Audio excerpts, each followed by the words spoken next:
안녕하세요. 밤라디오 민준에 오신 것을 환영합니다.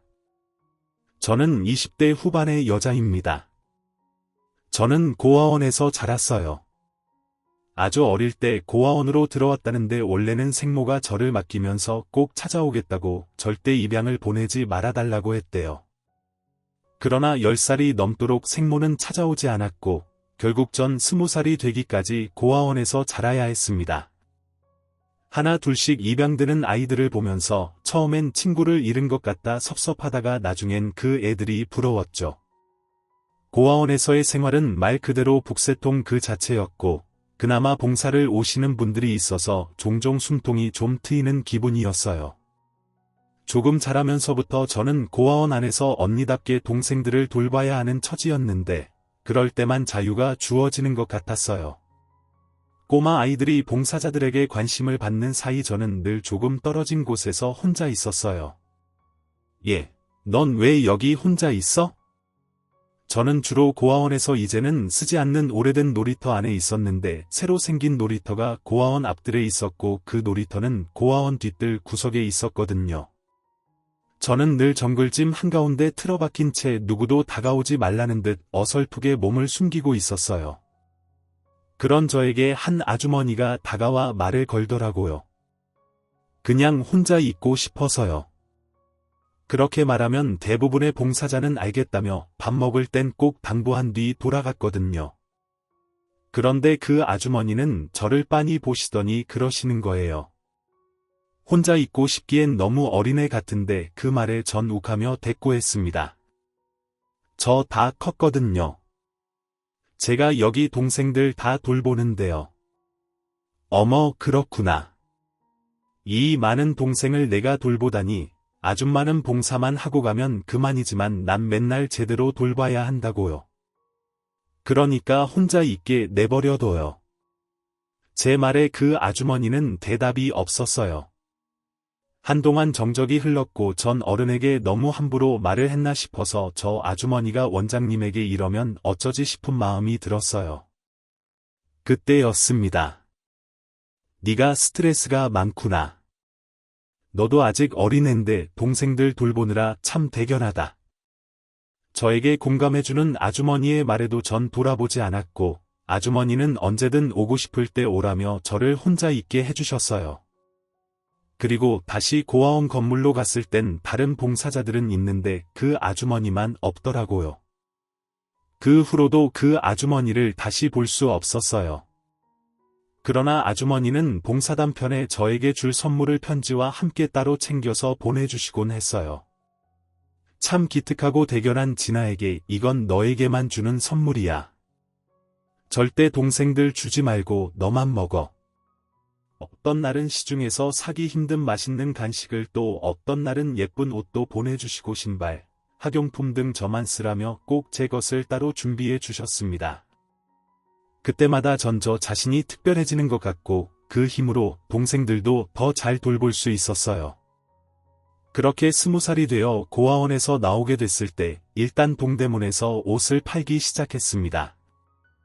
사실 제 꿈은 간호사였는데요. 일단 돈을 좀 벌어놓고 대학에 가고 싶었어요. 늘 주는 옷만 입다가 제가 옷을 팔기 시작하니 어찌나 재밌던지 직업 옷을 고르고 마네킹에 코디를 해서 거는 재미가 있었는데 제가 그걸 좀 잘했던 모양인지 손님들이 제법 많았습니다. 너 장사에 소질 있다. 나랑 동업 한번 안 해볼래? 주변 상인들에게 동업 제안도 많이 받았고요. 젊은 여자 손님 중에선 저에게 온라인 매장을 내달라는 사람도 있었어요. 매번 와서 쓰려니까 너무 힘들어요. 온라인 매장도 내주시면 안 돼요. 처음엔 혹했어요. 근데 온라인 매장을 내면 오프라인 매장만 할 때보다 일이 10배는 늘겠더라고요. 사실 장사하는 시간 외에는 수능 공부를 하고 있었거든요. 돈을 좀 더 버느냐 공부를 계속하느냐의 갈림길에서 결국 전 공부를 택했습니다. 왜냐하면 늘 편지로만 연락이 오던 그 봉사자 아주머니의 말이 떠올랐거든요. 세상을 살면서 돈은 필요하고 많을수록 편리한 건 사실이지만 결국 꿈을 쫓아가는 사람이 그 돈도 벌게 돼 있어 혹은 돈보다 더 귀한 것을 얻기도 해. 제가 곧 고아원을 나간다는 것을 아시고는 한 번은 찾아오겠다고 하셨는데 결국 만나지 못했어요. 그럼에도 그분이 주셨던 선물과 편지는 제 평생 기억하고 싶은 소중한 것이었습니다. 그렇게 학비를 다 모았을 때 저는 과감히 장사를 접고 간호대학에 진학했습니다.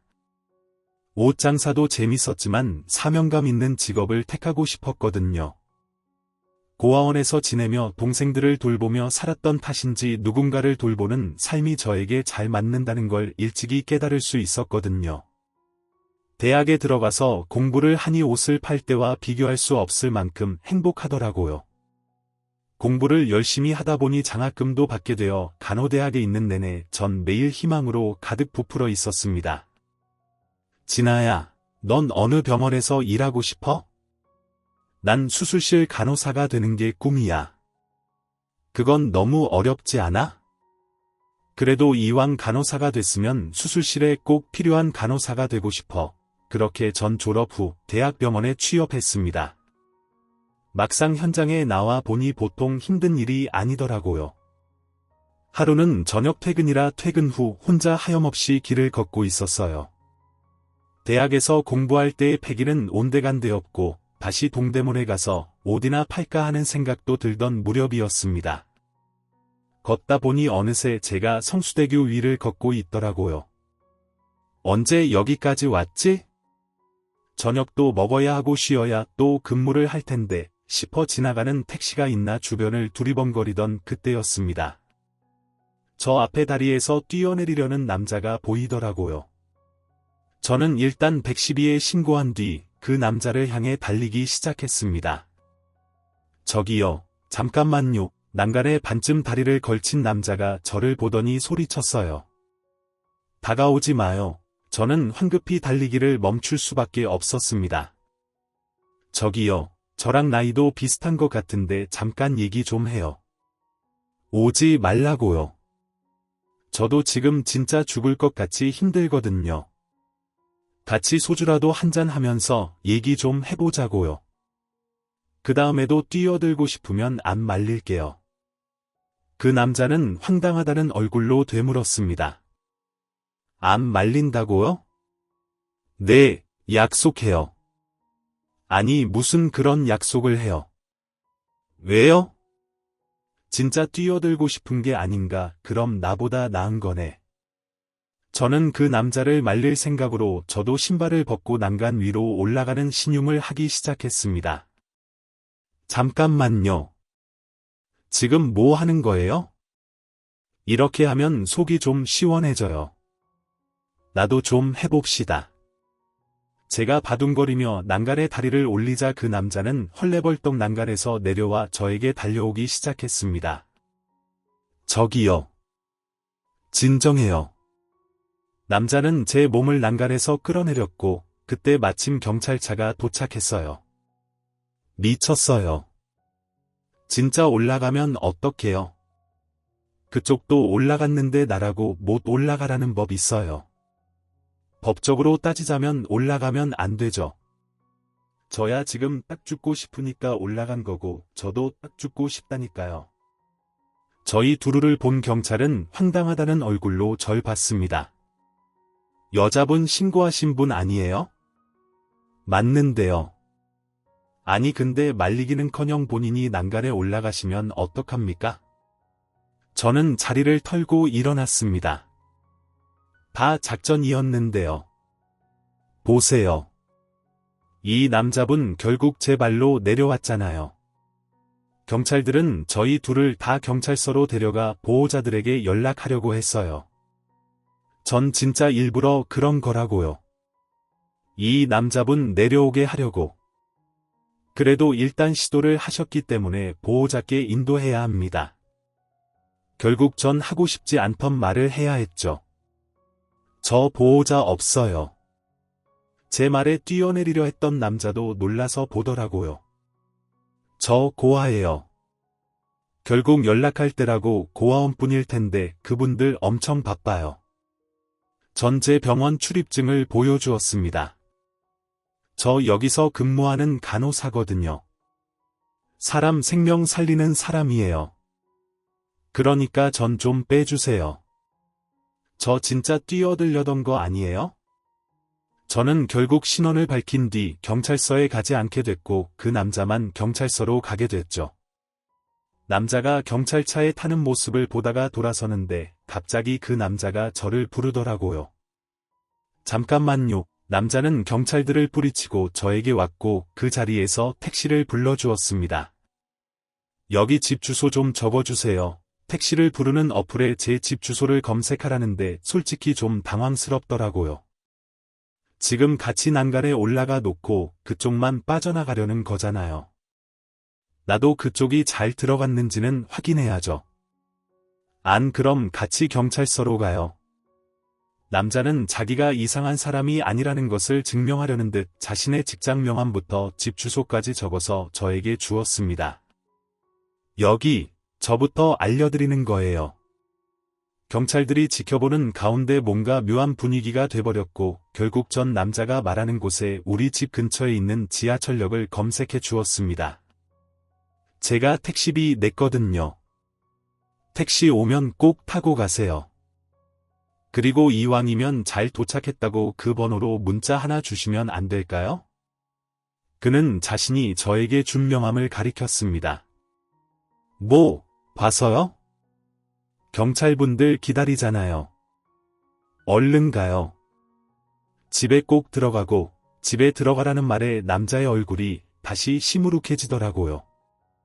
경찰차를 타고 가는 남자의 뒷모습을 보는데 한숨이 나더라고요. 아주 배가 불렀구만. 집에 가는 게 얼마나 좋은 건데, 그러면서도 도대체 무슨 사연이 있어서 강물에 뛰어들려 했나 신경이 쓰이더라고요. 결국 전 집에 도착해 그 남자에게 메시지를 보냈습니다. 저 덕분에 편하게 도착했어요. 그쪽은요? 1분도 지나지 않아 답이 오더라고요. 저도 가는 중이요. 저녁은요? 이제 먹으려고요. 뭐 먹을 건데요? 솔직히 입맛이 없어서. 그랬더니 그 남자 이번엔 저에게 치킨 쿠폰을 보내더라고요. 혹시 치킨 안 좋아하면 다른 게 보낼게요. 치킨 좋아해요? 혹시 그쪽은 뭐 좋아하는데요? 저도 보내줄게요. 저는 만나서 사주세요. 네, 제 생명의 은인이시잖아요. 한 번 더 만나고 싶어서요. 그는 불도저처럼 저에게 다가왔고 결국 저는 그와 밖에서 만났습니다. 저에게 밥을 사라고 하더니 좋은 레스토랑으로 데려가서는 자기가 밥을 사더라고요. 그래서 또 다음에 제가 뭐라도 사겠다는 약속을 할 수밖에 없었고 그 다음에도 또 그 다음에도 그 남자가 모든 비용을 다 내던 어느 날 병원으로 한 중년의 여자분이 절 찾아왔어요. 한눈에도 세련돼 보이는 여자분이었는데 저에게 퇴근 시간을 물으시더라고요. 혹시 퇴근이 언제예요? 혹시 오늘은 저녁 근무신가? 마침 저녁 퇴근을 하던 날이었습니다. 아니요. 저 오늘 퇴근해요. 그럼 곧 퇴근이겠네. 기다릴 테니 나랑 좀 같이 가줄래요? 그분은 제가 구했던 그 남자의 어머니셨습니다. 저는 결국 그분을 따라 고급 레스토랑으로 향했고 마주 앉았는데 괜히 위축되더라고요. 그분이 뭔가 비싼 옷에 귀금속을 두르고 있어서가 아니라 그 아우라가 엄청난 거예요. 우리 아들을 구해줬다고 들었어요. 미안해요. 아들한테 제가 좀 물어봤어요. 감사의 인사를 하고 싶어서. 네, 제가 근무하느라 연락을 못 받는데 어머님께 어느 병원에서 근무하는지만 알려드렸다고 하더라고요. 맞아요. 연락처는 끝까지 안 가르쳐 주더라고요. 고마워요. 나 때문에 일어난 일이었는데 아가씨 덕분에 우리 아들을 잃지 않을 수 있었어요.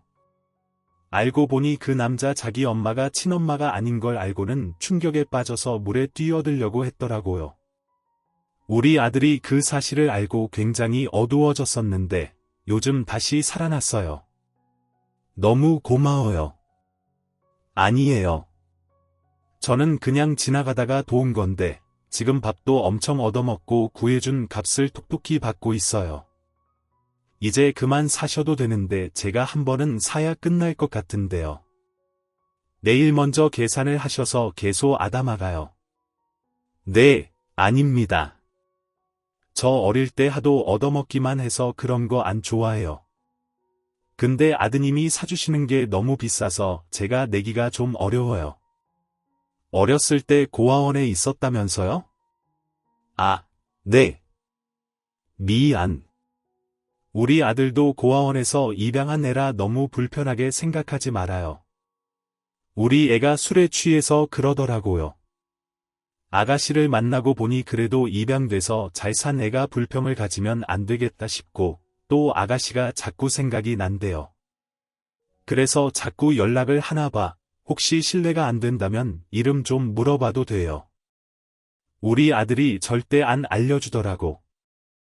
저 윤진아예요. 제 이름을 들은 그분은 너무 놀라면서 제 손을 꼭 잡으시더라고요. 내가 진아니? 어떻게 자랐어?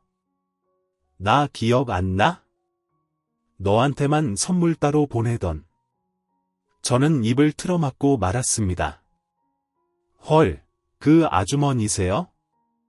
그래, 나야. 알고 보니 그분은 저에게 늘 편지와 선물을 따로 보내셨던 그 자원봉사자 아주머니였어요. 죄송해요. 분명 얼굴을 기억하고 있었는데. 아유, 너무 어릴 때였지. 그렇기도 하고 내가 봉사 갈 때 굉장히 수수하게 입고 갔었어. 너무 신기해요. 그러니까 나도 너무 신기하다. 신기하게도 그 아주머니와의 인연은 그렇게 연결되었고 저는 결국 그 아주머니의 아들이자 제가 목숨을 구했던 그 남자와 결혼을 약속하게 되었습니다. 결혼 후에도 전 간호사 일을 계속했어요. 물론 병원 생활은 여전히 녹록지 않았습니다. 그러던 어느 날 수간호사가 제 뺨을 후려치더니 침을 뱉는 거예요. 그런데 그 모습을 하필 저희 시어머니가 보신 거죠? 인연이 내 며느리한테 뭐 하는 짓이야. 시어머니는 수간호사에게 소리치며 본인의 이름을 알려주셨고 순간 병원 경비들이 달려와 시어머니를 둘러싸며 깍듯이 인사했습니다. 이 사장님, 늘 저를 괴롭히던 수간호사의 얼굴은 새하얗게 질리고 말았죠. 사실 전 병원에는 결혼 소식을 알리지 않았습니다. 연가를 사용하지 않은 상태여서 결혼식도 연가를 쓰고 할 생각이었어요. 사실 저 간호사들 사이에서 집단으로 괴롭힘을 당하고 있었거든요. 일명 태움이라고 하죠. 남편과 성수대교에서 만났던 그날도 전 계속되고 있는 괴롭힘으로 인해 지쳐 있었어요.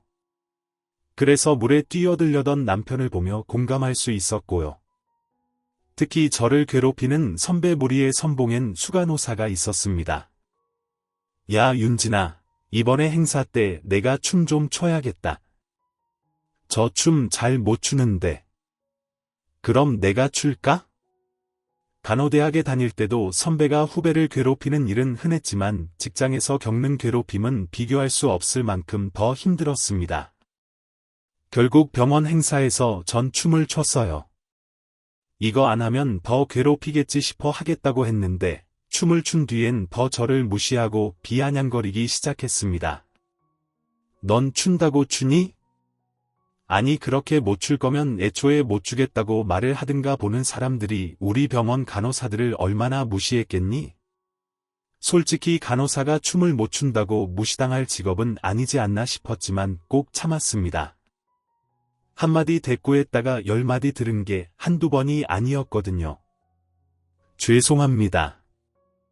난 내가 이래서 싫어. 넌 안 혼나려고 사니? 좀 혼나더라도 네 의견을 말해야 할 거 아니야? 네가 이렇게 저 자세로 나오면 네 후배들은 더 힘들지 않겠니? 병원에서 근무한 지 1년이 지나자 제 밑으로도 후배가 들어왔어요. 다른 동기들은 후배 간호사들에게 눈총 주고 뭐만 했다 하면 무시하는 발언을 서슴지 않았지만 저는 괴롭힘에 가담하지 않았어요. 동기들을 말려보려고도 했지만 전혀 먹혀 들어가지 않았죠. 내가 왜 참아야 돼? 나도 당한 게 있는데 나도 싫어. 어차피 우리가 근절시킨다고 근절될 문화도 아니고 그냥 이대로 설레 나중엔 다 내 위치겠지 뭐 그래도 밑에 애들 들어오니까 스트레스 풀 때가 생겨서 너무 좋다. 우리가 당한 걸 생각해야지. 똑같이 하면 똑같은 사람밖에 더 돼. 그렇게 이빠른 소리를 했다가 결국 동기들에게까지 외면을 받기 시작했습니다. 그래서 결혼 소식은 병원에 아예 알리지 않게 된 것이었죠. 결혼식 전 신혼집으로 이사를 해야 했어요. 어쩔 수 없이 휴가가 좀 필요하더라고요. 그래서 그동안 안 쓴 연가를 3일 쓰고 쉬었는데 그렇게 행복할 수가 없더라고요. 그 사이 전 남편과 혼인신고까지 마쳤고 짧은 휴가가 끝난 뒤 다시 출근하려니 마음이 왜 그렇게 무겁던지 그냥 가는 길에 교통사고나 났으면 좋겠다는 못된 생각도 들고 제발 오늘 갑자기 수간호사가 휴가를 썼으면 좋겠다 싶고 출근하는 제 표정을 본 남편이 묻더라고요. 여보. 근데 표정이 왜 그래? 설마 아직도 선배들이 괴롭히는 거야? 선배들이 그러려는 건 이제 그러려니 하는데 동기들도 날 싫어해. 내가 후배들 괴롭히지 말자고 했거든. 그래서 표정이 그런 거야. 그럼 병원을 옮기는 건 어때? 그래도 우리 집에서 가장 가깝고 나도 일이 손에 익어서 쉽지 않아. 뭐 다른 데 간다고 상황이 크게 다를까 싶고 남편은 잠시 저를 보더니 뭔가 말을 하려다가 마는 눈치였습니다. 일단 너무 힘들면 휴가 더 쓰고 쉬어. 아직 연가 다 안 썼잖아. 나 없어서 다들 나 대신 일했을 텐데 또 어떻게 그래? 데려다 줄까? 아니야. 그러다 자기 늦으면 어떻게 그렇게 다시 병원에 갔더니 아니나 다를까 동기들부터 시작해 수간호까지 저를 보는 눈빛이 예사롭지 않더라고요. 혼자 그렇게 오래 쉬니까 좋냐? 전 그동안 연가를 안 써서요. 이번에 뭐라 좀 쓰느라 그러니까 다들 연기를 미리미리 하루씩 쓰는 데는 이유가 있지 않겠어. 그렇게 머리가 안 돌아가서 어떻게 간호사를 해? 죄송합니다. 또 죄송하다고 하지. 넌 맨날 죄송하다면 봐야 제가 오늘부터 더 열심히 일할게요. 솔직히 수간호사는 늘 휴가를 일주일씩 썼거든요. 저 결혼식 전후로 딱 3일을 겨우 쓰고 온 거였는데도 예상대로 난리를 치더라고요. 그런 저에게 후배 간호사들이 다가와 위로를 해주었어요. 선배님 몫은 저희가 다 했는데 수간호사님이 괜히 그러시는 거예요. 그러니까요. 저희끼리 교대 근무 바꿔서 다 치웠는데 사실 후배들에게 부탁해서 교대 근무는 지장 없이 채워두고 간 상태였거든요. 너희도 알다시피 무슨 이유가 있어서 괴롭히는 게 아니잖아. 선배님한테도 저러시는데 저희는 어떻게 버텨요? 내가 얼른 저기까지 올라가 볼게. 진짜 얼른 놀러가 주세요. 그렇게 웃고 있는데 동기들이 저랑 후배들을 째려보면서 지나가더라고요. 너 이 빠지고 싶을 때 언제든 말해. 당분간은 내가 오프 반납하고 다 채울 테니까 나중에요. 선배님도 피곤하시잖아요. 근데 뭐 하면서 쉬셨어요? 사실 저를 믿고 따라주는 후배들에게도 곧 결혼한다는 이야기를 하지 않았어요. 행여나 어디서 말이 새나갈지 모르니까 그만큼 병원이 싫었습니다. 조만간 알려줄 게 뭐 좋은 일이에요? 뭔데요? 그때였습니다. 야 니들 일 안 해. 전 행여나 후배들이 더 괴롭힘을 당할까봐 서둘러 자리를 피했습니다. 저는 힘이 없는 선배인 게 늘 미안했어요. 선배들에겐 물론 동기들에게까지 무시당하는 제가 무슨 힘이 있었겠어요. 그렇게 결혼의 기쁨을 채 누리기도 전에 병원으로 돌아간 저는 그 주를 정신없이 보냈습니다. 주말이 되자 시어머니께 연락이 왔어요. 이사하느라 수고했다며 가족 별장에 같이 가자고 하시더라고요. 하지만 전 일요일 오후에 출근해야 했어요. 어머니 저 너무 가고 싶은데 주말에 출근이 있어요.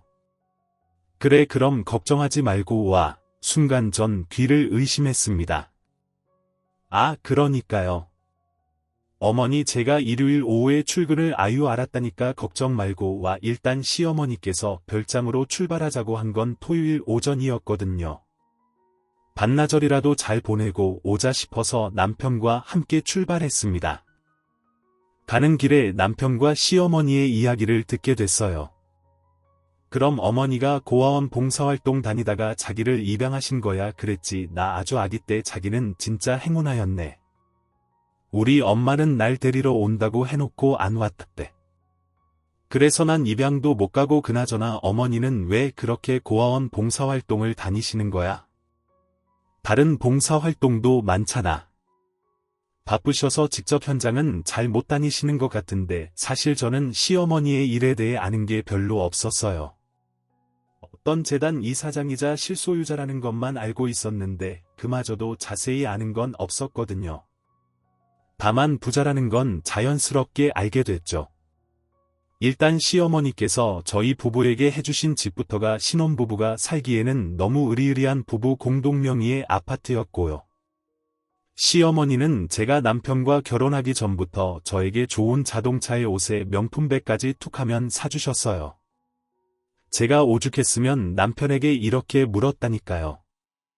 혹시 어머니 말이야 당신도 모르게 금융계에 종사하시는 거 아니야? 전혀 아닌데 왜 그렇게 생각해?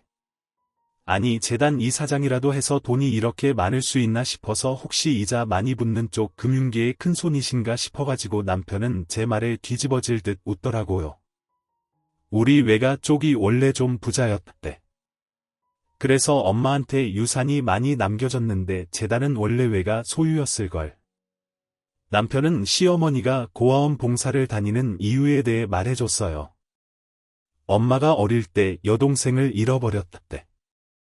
그래서 고아원 봉사활동을 하시는 것 같더라고. 그래서 결혼도 안 하신 거고 엄마가 데리고 나갔다가 잃어버린 거라 늘 마음에 짐이신가 봐. 물론 이제는 가도 못 찾는다는 걸 알지만 그렇게라도 마음의 짐을 좀 덜어내고 싶으신 거겠지. 그러셨구나.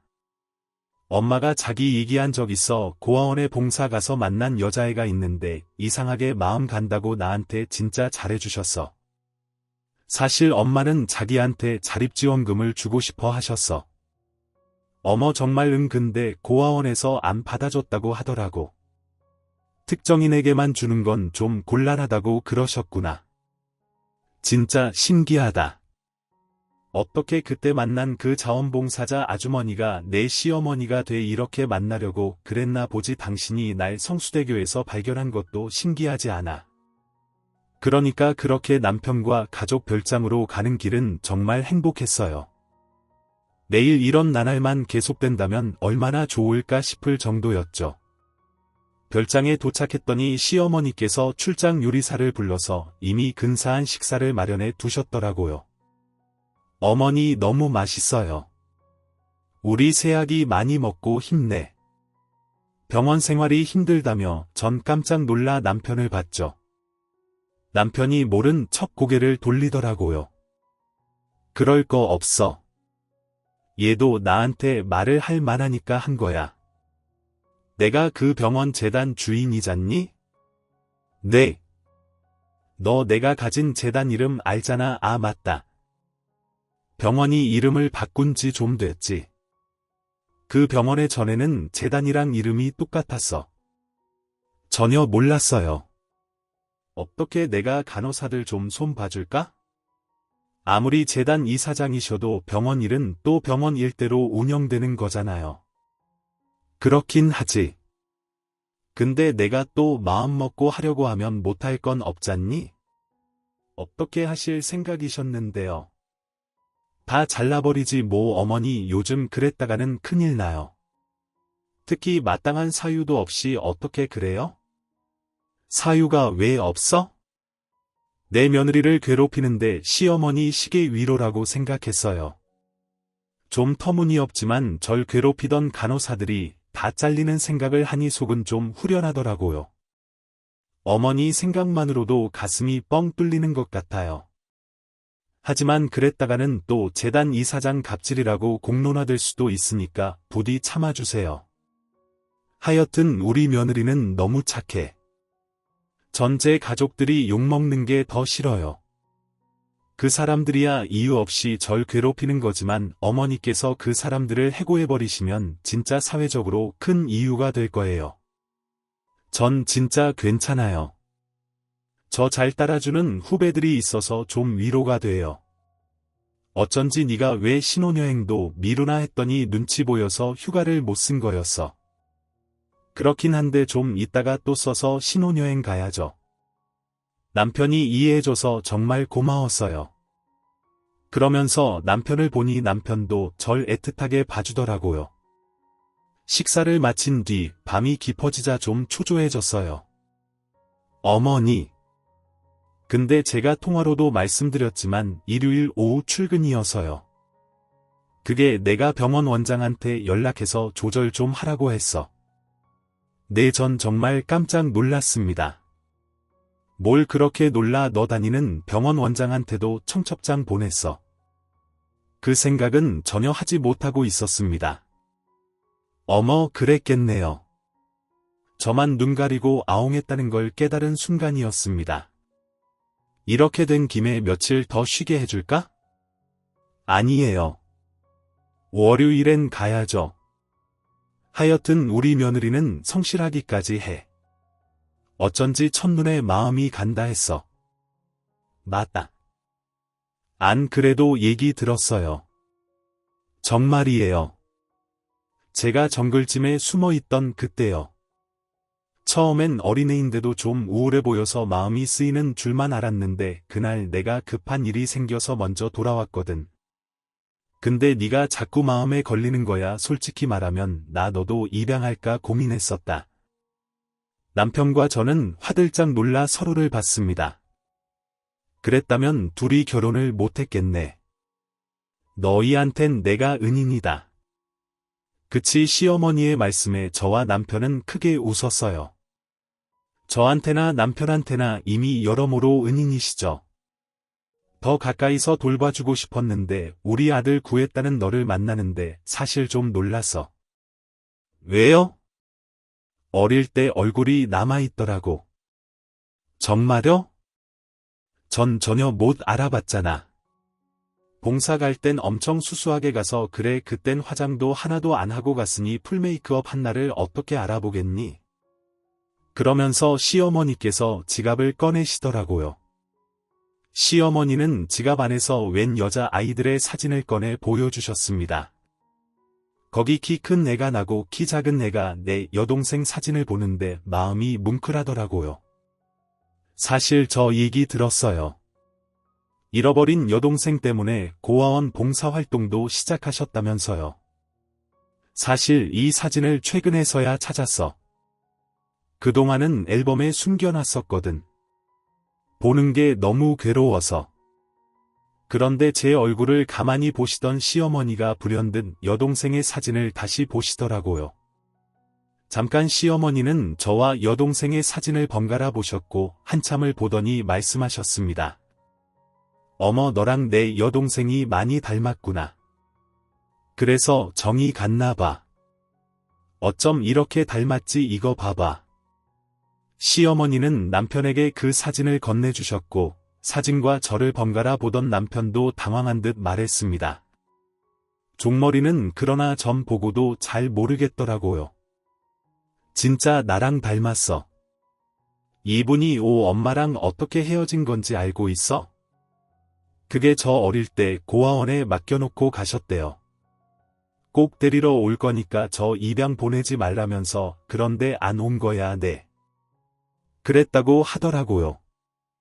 갑자기 이야기는 저는 얼굴도 모르는 제 생모에 관한 이야기가 이어졌고 시어머니는 제 생모에 대해 좀 알아보자고 하시더라고요. 저랑 이모님이 닮아서요. 닮아도 너무 닮아서 혹시 몰라서 알아보는 거니까 좀 동의해 줄래? 저야 뭐 상관은 없는데 사실 저 유전자 등록도 해놨는데 지금까지 연락 없었어요. 그래. 네. 고아원에서 나온 뒤 가장 먼저 한 게 유전자 등록이었거든요. 막상 혼자가 되고 보니 혹여나 생모가 날 찾고 있지 않을까 싶어서 유전자 등록도 했지만 수년이 지나도록 연락은 없었죠. 그렇게 전 주말까지 푹 쉰 뒤 다시 지옥 같은 병원으로 돌아가야 했습니다. 이번에도 역시나 제가 출근하기를 기다렸다는 듯이 수 간호사가 제 앞을 가로막더라고요. 너 대체 뭐니? 아, 그게 제가 갑자기 일이 좀 있어서요. 내가 주말에 집에 갔다가 얼마나 놀랐는지 알아, 네. 왜요? 나더러 네 대타에 뛰라잖아. 수간호사는 병원이 떠나가라 소리쳤고 주변을 지나가던 환자들까지 저와 수간호사를 구경하기 시작했습니다. 죄송해요. 전 누가 대타 뛰는지는 모르고 조만간 제가 수간호사님 대신 대타를. 야, 그건 당연한 거고 내가 지금 말하는 건 내가 내 주말을 망쳤다는 얘기를 하는 거잖아. 진짜 죄송해요. 저도 모르게 일어난 일이라. 뭐 너도 모르게 일어나 네가 안 했는데 나한테 대타 뛰라는 연락이 왔다고 수 간호사는 제 주변을 빙빙 돌며 걷더니 어이가 없다는 듯 말했습니다. 아니 어디가 다친 것도 아니고 오히려 얼굴이 펴서 왔네. 너 얼마 전에도 며칠씩이나 쉬었잖아. 죄송합니다. 또 죄송하다고만 하지. 그런데 그날은 수 간호사의 반복되는 잔소리가 너무 듣기 싫더라고요. 그럼 제가 뭐라고 할까요? 그럼 제가 뭐라고 하냐고요? 솔직히 대타 연락 받으셨어도 안 했으면 되잖아요. 저 괴롭히려고 일부러 하신 거 아니에요? 그럼 병원장님 부탁이라는데 내가 어떻게 거절을 해? 선배한테 콕 집어서 대타 연락이 왔다고요? 그냥 병원장님 부탁이라 잘 보이려고 하신 거 아니고요. 수간호사가 바로 대답을 못 하더라고요. 너 대체 뭔데 병원장님이 대타까지 구해달라고 연락을 해. 너 여기 백 있니? 그거 보세요. 대타를 구해달라고 연락하신 거네요. 간호사님한테 대타해달라고 한 게 아니라 그 순간 수간호사가 제 뺨을 내리쳤어요. 뭐 간호사님 내가 니들이랑 동급이야. 얼마나 세게 때렸는지 순간 눈앞이 다 번쩍하더라고요. 그런데 그 모습을 저희 시어머니가 보고 계셨던 겁니다. 아니 이게 무슨 일이야? 순간 저희를 둘러싸고 있던 병원 방문객들 사이에서 저희 시어머니가 위풍당당하게 걸어 나오셨습니다. 저는 깜짝 놀랐어요. 이년이 내 며느리한테 뭐하는 짓이야. 지금 뭐라고 하셨어요? 이년 얘가 그쪽 며느리라고요. 수간호사는 아주 입에 개거품까지 물고 저에게 따져 물었습니다. 야, 너 나 몰래 결혼이라도 했니? 아님 애초에 우릴 속인 거야? 시어머니는 저에게 따져 묻는 수간호사를 손가락 끝으로 툭툭 쳐 밀어내시더니 제 앞을 떡하니 맞고 서셨어요. 제 앞에 서 계시는데 커다란 산이 하나 선 것처럼 거대해 보이더라고요. 사실 저희 시어머니가 키가 좀 크셨거든요. 시어머니는 수간호사를 내려다보니 말씀하셨습니다. 너 아주 선배로서 못된 것만 배웠구나. 지금 당장 내 며느리한테 사과하면 없던 일로 해줄게.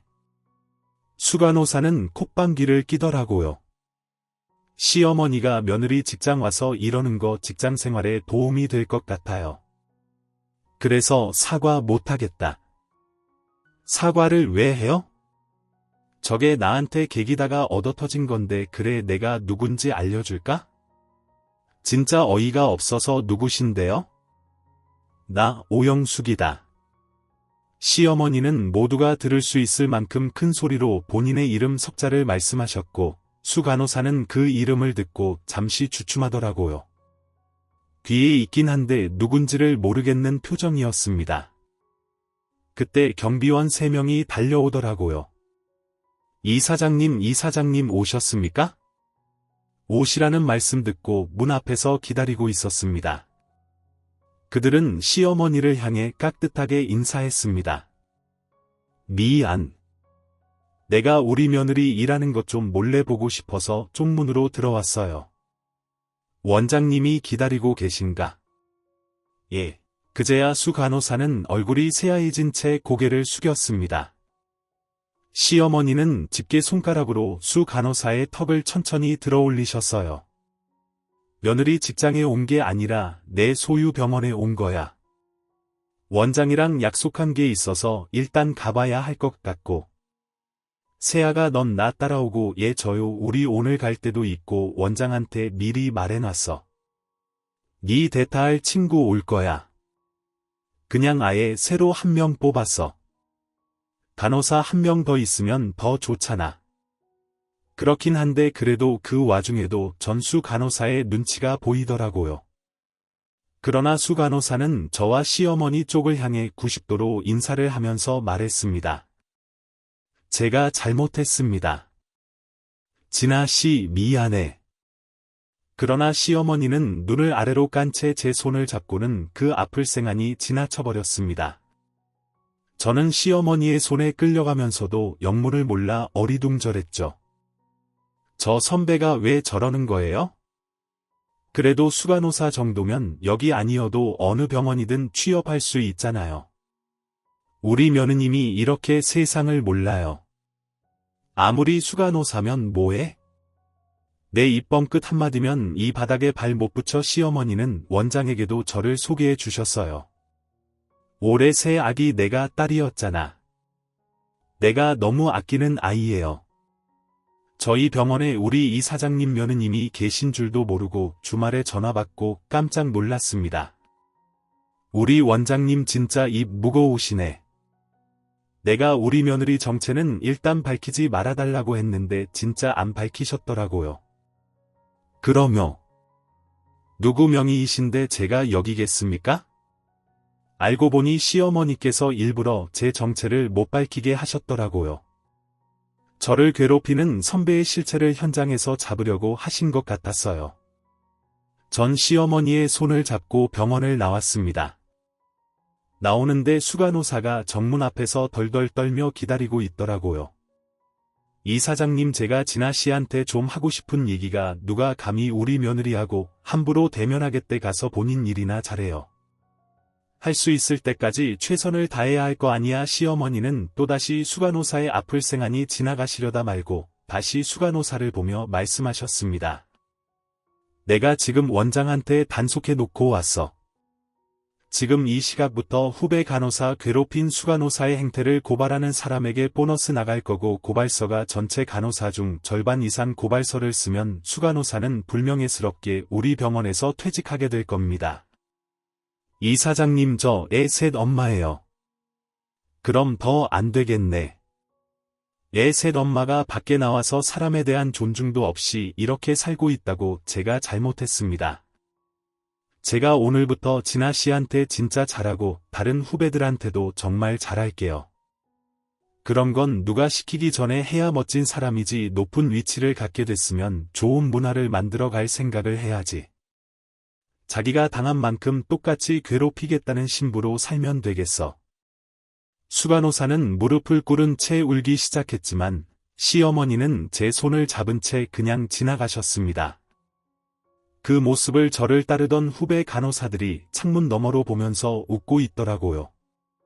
저는 후배 간호사들에게 그동안 수고했다는 의미로 엄지를 들어 보였고 간호사들 역시 감동한 얼굴로 저에게 엄지를 치켜 세웠습니다. 그나저나 일단 시어머니를 따라 차에 타긴 했는데 이제부터 뭘 어떻게 해야 할지를 모르겠더라고요. 근데 이제 저 병원 안 나가요. 세 사람 뽑으셨다고 해서요. 일단은 나랑 어디 좀 가자. 어디요? 가보면 알아? 시어머니의 차가 도착한 곳은 한 납골당 앞이었습니다. 저는 좀 어리둥절했어요. 여기는 왜? 시어머니는 또다시 제 손을 잡고는 조용히 그 안으로 들어가셨어요. 그리고는 한 분의 서랍 앞에 서시더라고요. 그런데 그 서랍 안에 유골함과 함께 제 사진이 있더라고요. 이분이 내 생모시다. 널 안 데리러 온 게 아니라 못 데리러 왔나 봐. 많이 아팠대. 수술을 받으라. 널 고아원에 맡긴 모양이야. 그게 정말이에요. 어떻게 이렇게 빨리 내 엄마가 내 동생이 맞는 것 같아. 내 지금 유전자 분석 들어갔어. 곧 연락 올 거야. 저는 유구함 앞에 있는 저와 함께 사진을 찍은 젊은 여자를 봤습니다. 사진 속 아이가 너무나 분명히 저여서 아니라고 생각도 할 수가 없더라고요. 너무 놀라서 그 안을 보고 있는데 시어머니의 휴대폰으로 전화가 오더라고요. 그래요. 역시 그랬구나. 혹시 키워주신 분이나 주변 사람 중에 살아계신 분이 좀 있나? 그래 알겠어요. 저는 전화를 끄는 시어머니를 받고 시어머니는 돌연서럽게 울기 시작했습니다. 내 동생이 맞대. 그래서 내가 널 보는 순간 마음이 움직였나 보다. 저는 시어머니를 꼭 안아드릴 수밖에 없었습니다. 전 버림받은 줄 안 입장이었지만 시어머니는 잃어버린 입장이었으니까요. 저희는 엄마를 키워주신 분들을 찾아봤지만 그분들은 이미 돌아가신 상태라 뭐가 어떻게 된 건지 알 수는 없었습니다. 그러나 저는 분명한 걸 알게 됐죠. 생모가 절 버린 게 아니었다는 것을요. 생모의 정체를 알고 난 뒤 저는 한동안 병원을 쉬었습니다. 그리고 시어머니와 함께 긴 여행을 다녀왔어요.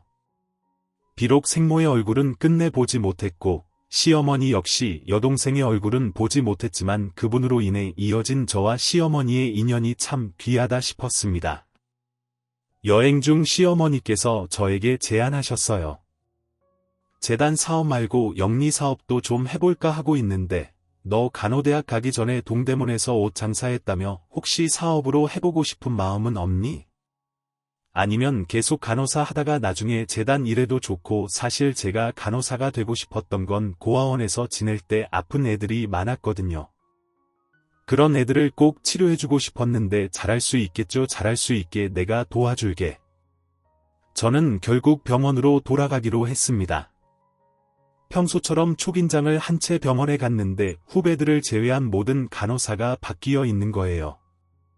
절 보자마자 후배들이 달려왔어요. 선배님 다 잘렸어요. 뭐 모르고 오신 거예요? 난 전혀 몰랐어.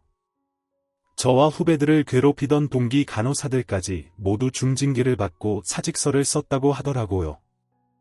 마침 분원 간호사들이 분원 리모델링 때문에 쉬고 있었는데 서울병원으로 인사 이동을 온 거였어요. 새로운 간호사분들은 다들 너무 좋은 분들이었습니다. 힘든 일을 함께하는 동료로서 서로를 위해주고 챙겨주는 분위기 속에서 일을 하더라고요. 기수 간호사 원래 유명해서 분위기 흐리는 거로 그 간호사 초년생 때 일을 너무 못해서 선배들한테 어지간히 혼이 났었나 봐. 근데 실수를 너무 많이 했대. 그래서 혼이 난 걸 가지고 자기 후배들한테 그 스트레스를 다 푼 거야. 사람이 못난 거니까 다들 잊고 우리끼리 즐겁게 잘 지냅시다. 덕분에 저는 동료들에게 청첩장을 돌릴 수 있게 됐습니다. 후배들에게 뒤늦게 휴가를 쓰고 신혼집 이사한 일을 말했더니 섭섭하다며 집들이를 거하게 하라는 요청을 받았습니다. 저는 남편과 시어머니의 사랑 속에서 또 동료들의 배려 속에서 집에서도 직장에서도 행복하게 지내고 있습니다. 살다 보니 이런 날이 다 오네요. 그러니 저도 누군가에겐 희망을 주는 사람이 될 수 있게 오늘 하루도 착실하게 살아야겠습니다. 오늘 준비한 사연은 여기까지입니다. 재미있게 들으셨다면 구독과 좋아요, 알림 설정까지 눌러주세요. 그럼 저는 다음 사연으로 찾아뵐게요. 오늘도 건강하고 행복하세요.